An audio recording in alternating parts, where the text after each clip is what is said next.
From Neural Newscast, this is Nerfed, where games, culture, and strategy intersect.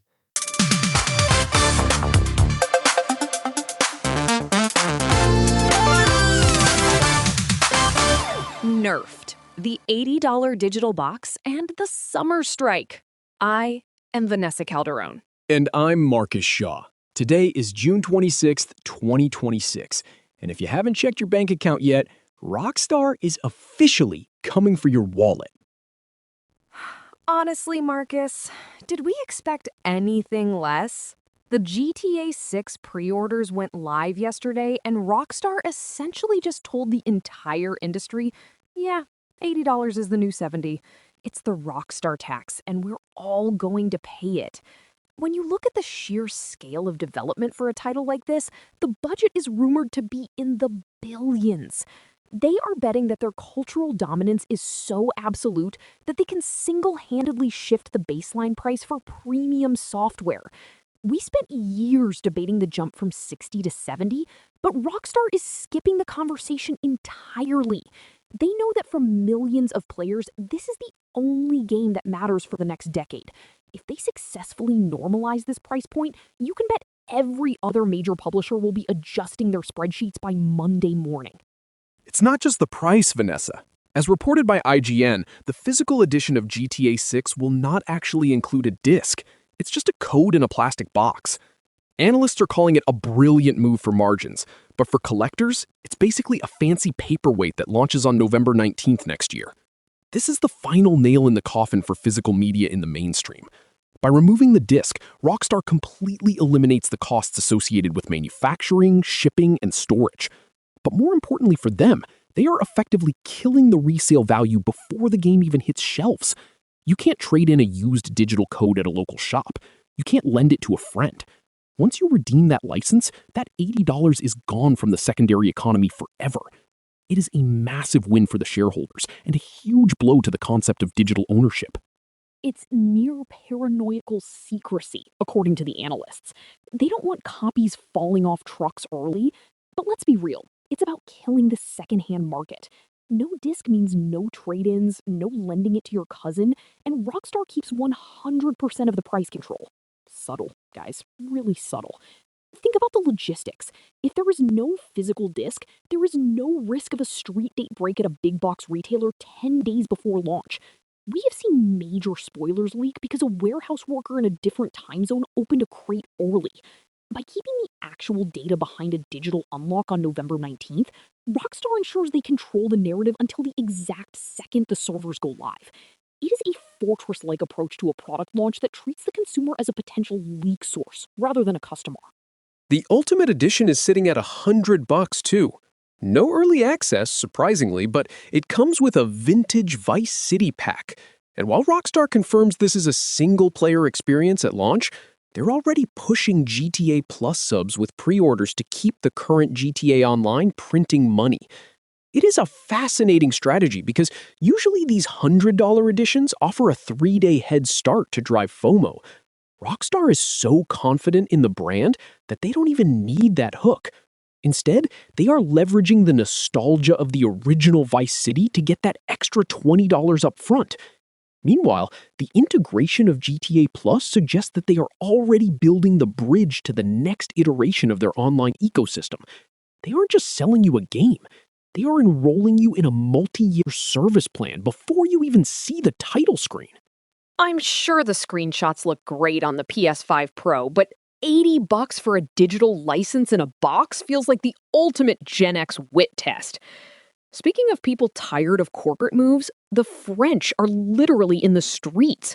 There is a growing disconnect between the high-flying executive announcements and the reality of the people actually building these worlds.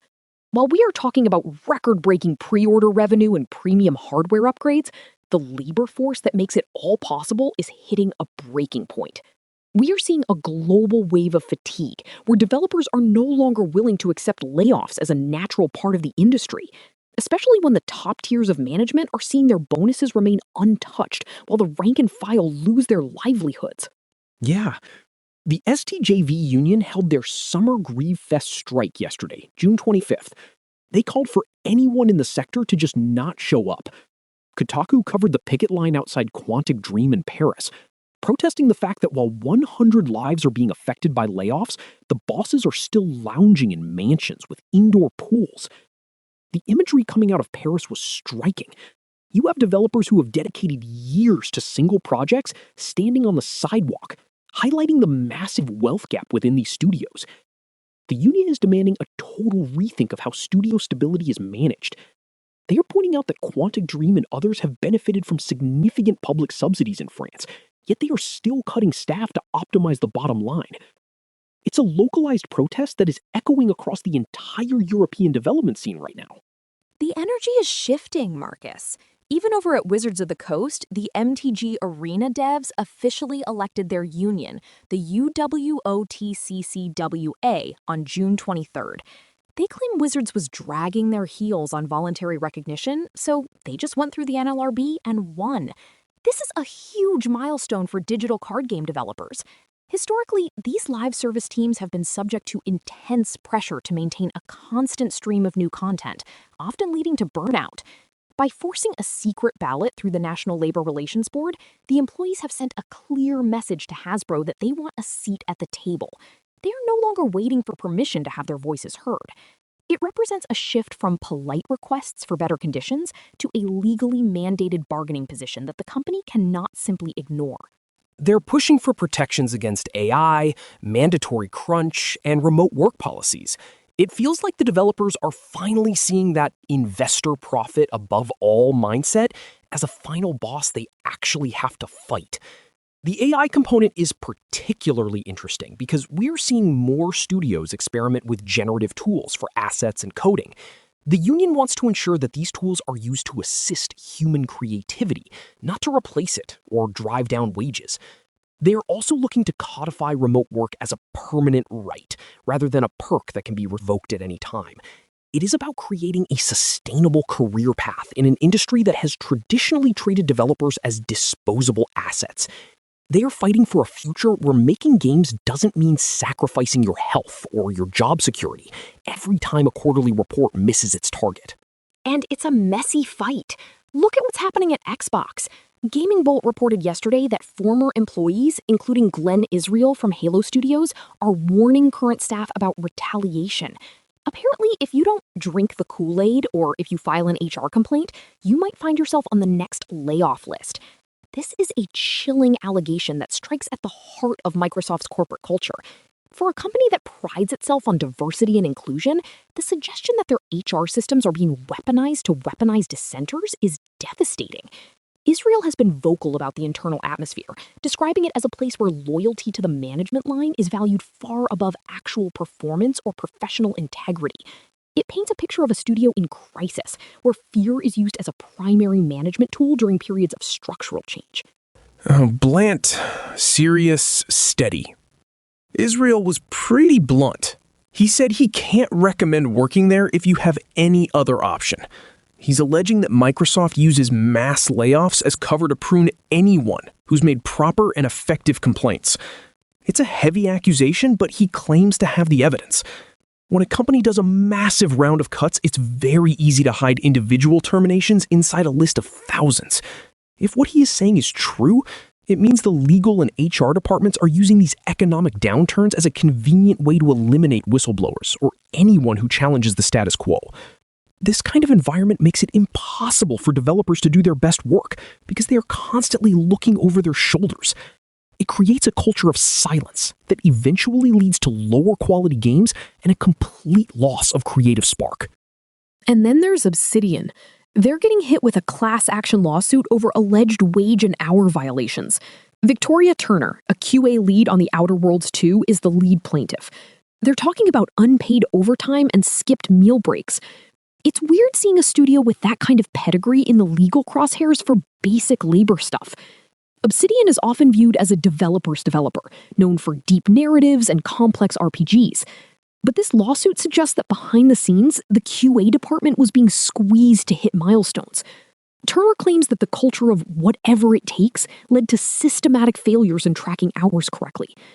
It is a reminder that even the most beloved studios are not immune to the pressures of modern production schedules, where the people at the bottom of the ladder often pay the highest price.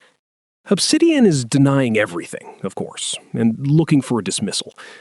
But when you factor in that they reportedly missed sales forecasts for The Outer Worlds 2, the pressure on these teams is clearly hitting a breaking point. When a game doesn't hit its numbers, the scrutiny from the parent company, which in this case is Microsoft, becomes intense. Every hour of overtime is analyzed, and every delay is questioned.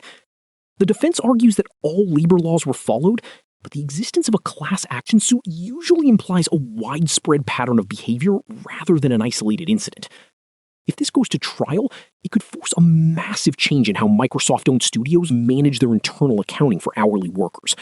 It's a high-stakes legal battle that could redefine the standards for the entire Western RPG sector. While everyone else is fighting, Hideo Kojima is just being Kojima. He's been teasing this new revolutionary gameplay system for OD, his horror collaboration with Jordan Peele. Every time he posts on social media, the entire industry stops to decode the clues. We know very little about the actual mechanics, but the pedigree of the project is insane. You have the master of cinematic gaming joining forces with the most influential horror director of the last decade. Kojima seems to be leaning into the idea of a new medium that blurs the lines between games and film even further than Death Stranding did.